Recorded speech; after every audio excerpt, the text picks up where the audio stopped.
إلى مدين أخاهم شعيبا قال يا قوم اعبدوا الله ما لكم من إله غيره ولا تنقصوا المكيال والميزان إني أراكم بخير وإني أخاف عليكم عذاب يوم محيط. ويا قوم أوفوا المكيال والميزان بالقسط ولا تبخسوا الناس أشياءهم ولا تعثوا في الأرض مفسدين. بقية الله خير لكم إن كنتم مؤمنين وما أنا عليكم بحفيظ.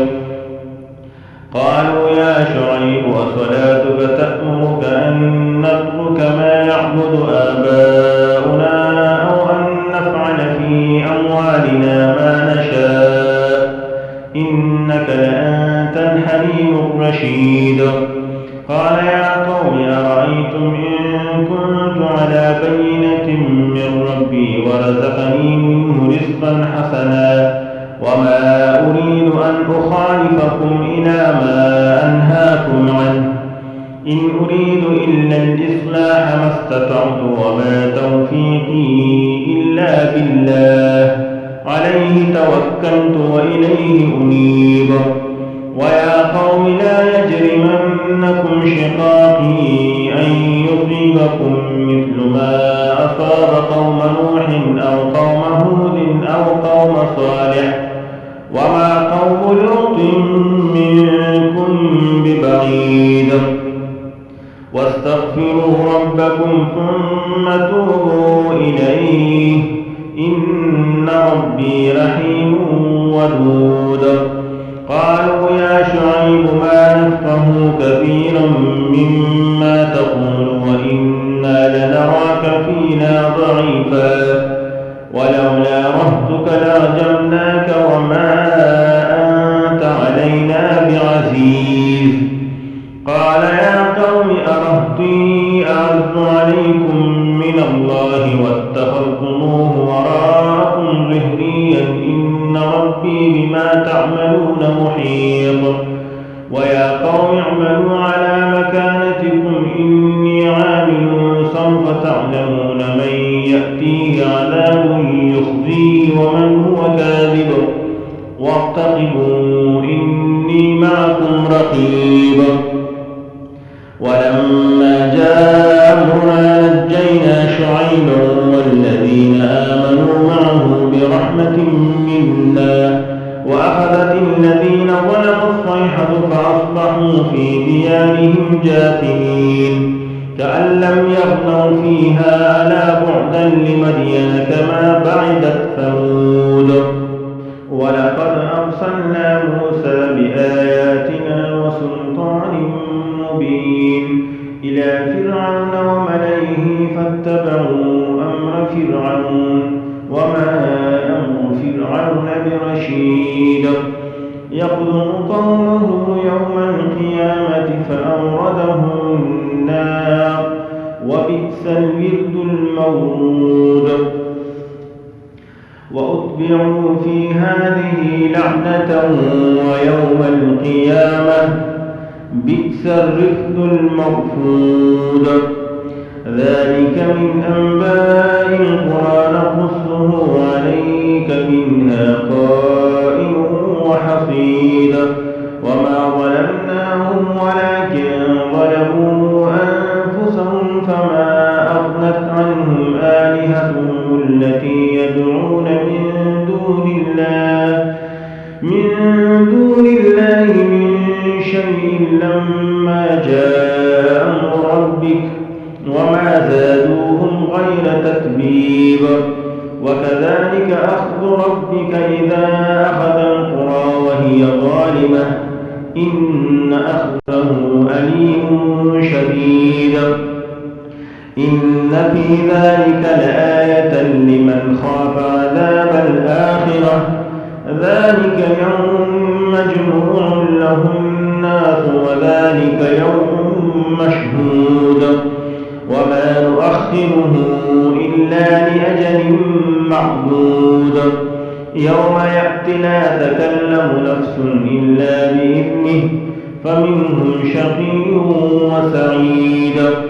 فأما الذين شقوا ففي النار لهم فيها زفير وشهيق خالدين فيها ما دامت السماوات والأرض إلا ما شاء ربك إن ربك فعال لما يريد. وأما الذين سعدوا ففي الجنة خالدين فيها ما دامت السماوات والأرض إلا ما شاء ربك عطاء غير مجدود.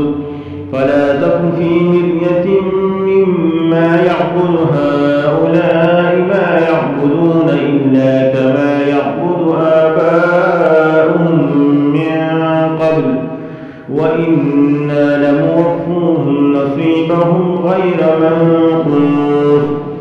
ولقد آتينا موسى الكتاب فاختلف فيه ولولا كلمة سبقت من ربك لقضي بينهم وإنهم لفي شك منه مريب. وإن كلا لما ليوفينهم ربك أعمالهم إنه بما يعملون خبير. فاستقم كما أمرت ومن تاب معك ولا تطغوا إنه بما تعملون بصير. ولا تركنوا إلى الذين ظلموا فتمسكم النار وما لكم من دون الله من أولياء ثم لا تنصرون. وأقم الصلاة طرفي النهار وزلفا من الليل إن الحسنات يذهبن السيئات ذلك ذكرى للذاكرين. واصبر فإن الله لا يضيع أجر المحسنين.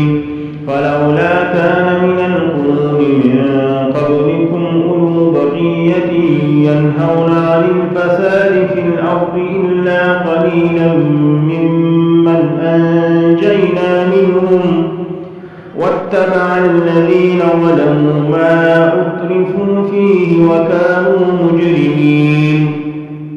وما كان ربك ليهلك القرى بظلم وأهلها مصلحون.